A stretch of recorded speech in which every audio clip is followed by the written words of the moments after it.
ராஜயோகம் டிவி நேயர்கள் அனைவருக்கும் வணக்கம். நம்ம ராஜயோகம் டிவியில் புத்தம் புதிய ஆன்மீக தகவலை தெரிஞ்சுட்டு வரோம். அந்த வகையில் இன்னைக்கு ஆன்மீக தகவலை எடுத்து சொல்றதுக்காக ராஜயோகம் புகழ் ராஜயோகம் டாக்டர் கே ராம் சார் அவர்களை வெல்கம் பண்ணிடலாம். வணக்கம் சார். வணக்கம் சார். இந்த தமிழ் வருட பிறப்புல சிம்மராசிக்காரர்களுக்கு எப்படி சார் இருக்கு? அதாவது ரிஷப லக்னம், கும்பம் ராசி, சதயம் நட்சத்திரம் 3ஆம் பாதத்தில் மங்கள நாளாகிய செவ்வாய்க்கிழமை அன்று தமிழ் வருடம், அதாவது பராபவ வருட தமிழ் புத்தாண்டு உதயமாகுது. இந்த மாதிரி உதயமாகக்கூடிய இந்த தமிழ் புத்தாண்டில், அதாவது பரிவர்த்தனா யோகத்தோடும் 90 சுப முகூர்த்தங்களோடும் ஜனனமாகக்கூடிய இந்த தமிழ் புத்தாண்டு சிம்மம் ராசியை பொறுத்தளவுக்கு வன்மம் இல்லாத வாழ்வாதாரத்தை கொடுக்க வேண்டிய ஆண்டாகத்தான் தமிழ் புத்தாண்டு அமையுது.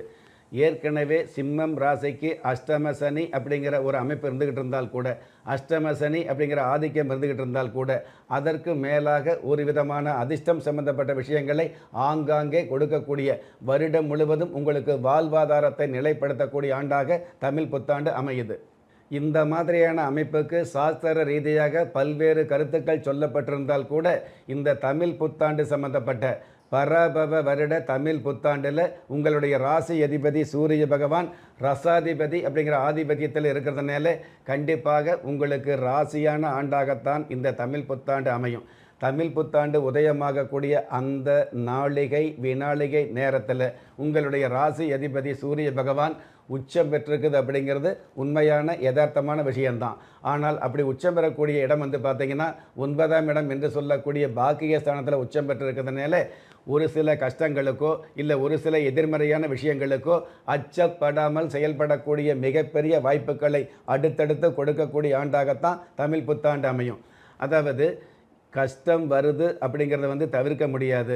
ஆனால் அந்த கஷ்டம் அப்படிங்கிற விஷயத்தை இஷ்டப்பட்டு ஏற்றுக்கக்கூடிய மனோபாவத்தை கொடுத்து அதன் மூலமாக அதிர்ஷ்டம் என்ற ஆர்ப்பரிப்பு கொடுக்கக்கூடிய ஆண்டாக தமிழ் புத்தாண்டு அமையும் அப்படிங்கிறது உண்மையான விஷயம். தமிழ் புத்தாண்டு உதயமாகக்கூடிய அதே நேரத்தில் பார்த்திங்கன்னா உங்களுடைய ராசிக்கு 7ஆம் இடத்துல சந்திர பகவான் இருக்கிறது மிகப்பெரிய சிறப்பு.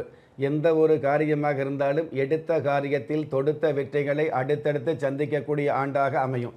எந்த ஒரு விஷயமாக இருந்தாலும் மனைவி மக்களிடம் முதல் முறையாக தெரியப்படுத்தும் பொழுது அதற்கு மாளாத வெற்றி கிடைக்கக்கூடிய, மங்காத செல்வம் சேரக்கூடிய ஆண்டாக தமிழ் புத்தாண்டு அமையும். 10ஆம் இடத்து அதிபதி சுக்கிர பகவான் 9ஆம் இடத்துல இருக்கிறதுனால பெண்களுக்கான வேலைவாய்ப்பு, பெண்களுக்கான தகுதிகள், பெண்களுக்கான அதாவது நியாயமான ஆசைகளும் நியாயமான தேவைகளும் பூர்த்தியாகக்கூடிய ஆண்டாக இந்த ஆண்டு அமையும். பெண்களுடைய ஆலோசனையால் குடும்ப கௌரவம் அதிகரிக்கும். அதே 9ஆம் இடத்துல சுக்கிர பகவான் இருக்கார் அப்படிங்கிறத விட சூரிய பகவானும் ராசி அதிபதி சூரிய பகவானும் 10ஆம் இடத்து அதிபதி சுக்கிர பகவானும் சேர்ந்து இருக்கிறதுனால அதாவது பெண்களுடைய ஆலோசனையால் குடும்ப கௌரவம் அதிகரிக்கும்.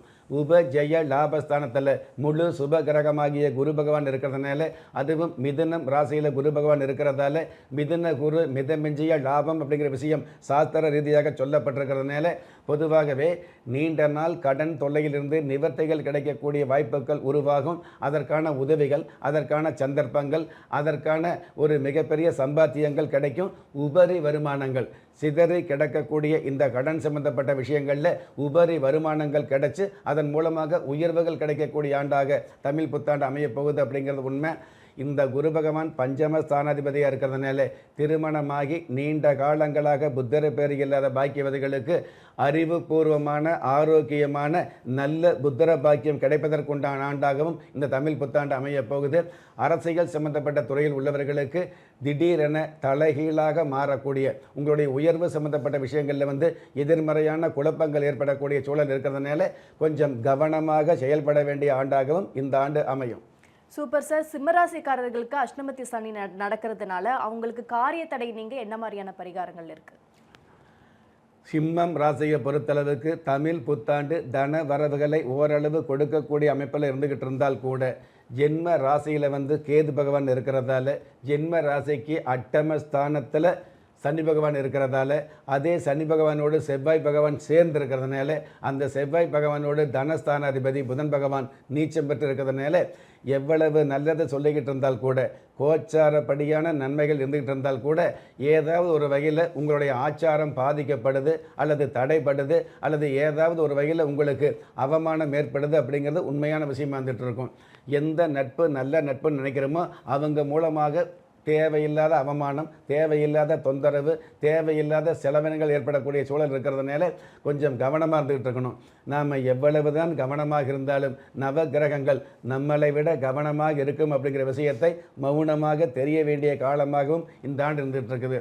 அந்த மாதிரியான விஷயங்களிலிருந்து நீங்கள் அப்பட்டமாக தப்பிப்பதற்கு ஆன்மீக சம்பந்தப்பட்ட வழிபாடு, அதுவும் சிவ பெருமானை ஞாயிற்றுக்கிழமை நாட்களில் வழிபாடு வச்சுக்கிறது மிக மிக சிறப்பாக இருந்துகிட்டு இருக்கும்.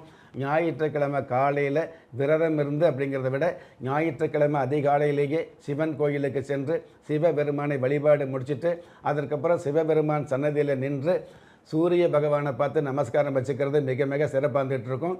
ஞாயிற்றுக்கிழமை காலையில் சூரிய உதயத்திற்கு முன்னாடி அல்லது சூரிய உதயம் ஆரம்பித்து சுமார் 1 மணி நேரத்துக்குள்ளே 6 மணிலிருந்து 7 மணிக்குள்ளாக சிவ வழிபாடு முடிச்சிருக்கணும். அதே மாதிரி சூரிய பகவானுடைய நமஸ்காரம் வச்சுக்கணும். இந்த 2 முடிஞ்சதுக்கப்புறம் தான் நீங்கள் காலையில் சாப்பிடக்கூடிய சிற்றுண்டி சாப்பாடு சாப்பிடணும். விரதம் இருக்குன்னு கிடையாது.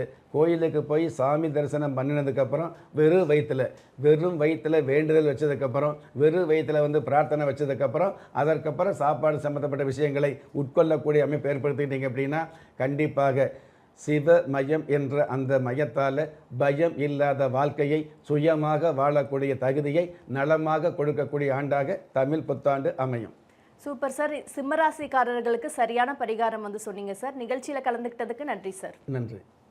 நம்ம ராஜயோகம் டிவியில் புத்தம் புதிய ஆன்மீக தகவல், தினப்பலன், மாத பலன் போன்ற நிகழ்ச்சிகள் ஒளிபரப்பாயிட்டு இருக்கு. அது மட்டும் இல்லாமல் ஒவ்வொரு நாளுமே நீங்கள் தெரிஞ்சுக்க வேண்டிய அதிர்ஷ்ட எண்கள், உங்களுக்கான அதிர்ஷ்ட நிறங்கள், உங்களுக்கான அதிர்ஷ்ட எழுத்துக்கள் போன்ற நிகழ்ச்சிகள் ஒளிபரப்பாயிட்டு இருக்கு. மேலும் ஒவ்வொரு நாளும் நீங்கள் வழிபட வேண்டிய தெய்வம் போன்ற நிகழ்ச்சிகள் ஒளிபரப்பாயிட்டு இருக்கு. இது போன்ற நிகழ்ச்சிகளை நீங்கள் உடனுக்குடன் தெரிஞ்சுக்கணும் அப்படின்னு நினச்சிங்கன்னா நம்ம ராஜயோகம் டிவியை சப்ஸ்கிரைப் பண்ணுங்க, லைக் பண்ணுங்க, ஷேர் பண்ணுங்க. கண்டிப்பாக கமெண்ட் பண்ண மறந்துடாதீங்க. அதை பெல் பட்டனையும் ப்ரெஸ் பண்ண மறந்துடாதீங்க. நன்றி. திறமை இருந்தும் வறுமையில் வாடுகிறீர்களா? விதியை நொந்து விரக்தியில் இருக்கிறீர்களா? முயற்சிகள் செய்தும் முன்னேற்றம் கிடைக்கவில்லையா? களஸ்திரம் அமையாமல் கவலைப்படுகிறீர்களா? தாய்மையடையாமல் தவித்து நிற்கிறீர்களா? நவரத்தினம் போட்டும் நன்மைகள் கிடைக்கவில்லையா? பெயர் மாற்றம் செய்தும் பிரயோஜனம் இல்லையா? எந்திரத்தை நம்பி மந்திரத்தை சொல்லியும் மாற்றம் கிடைக்கவில்லையா? எண்கணிதத்தை நம்பி எழுத்தை மாற்றியும் ஏற்றம் கிடைக்கவில்லையா? வாஸ்துவை நம்பி வாசலை மாற்றியும் வளம் காணவில்லையா? ஹோமத்தை வளர்த்து யாகத்தை செய்தும் யோகத்தை காணவில்லையா? திரும்பிய பக்கமெல்லாம் திண்டாட்டங்களையே சந்தித்த உங்களை யார் கைவிட்டாலும் ஆன்மீகம் கைவிடாது. ஆம், அண்ட நிழலுமில்லை, ஆதரிக்க யாரும் இல்லாதவர்களை குலதெய்வம் கைவிடுவதில்லை. கிள்ளி கிடைக்கக்கூடிய யோகங்களை அள்ளிக் கொடுக்கக்கூடிய ஆன்மீக அற்புதம் குலதெய்வ விருட்சம். திக்கற்ற யாவரும் ஒப்பற்ற பயன்பெற வாங்கி பயனடைவீர். குலதெய்வ விருட்சம். குலதெய்வ விருட்சம், குடும்பமே சுபிட்சம்.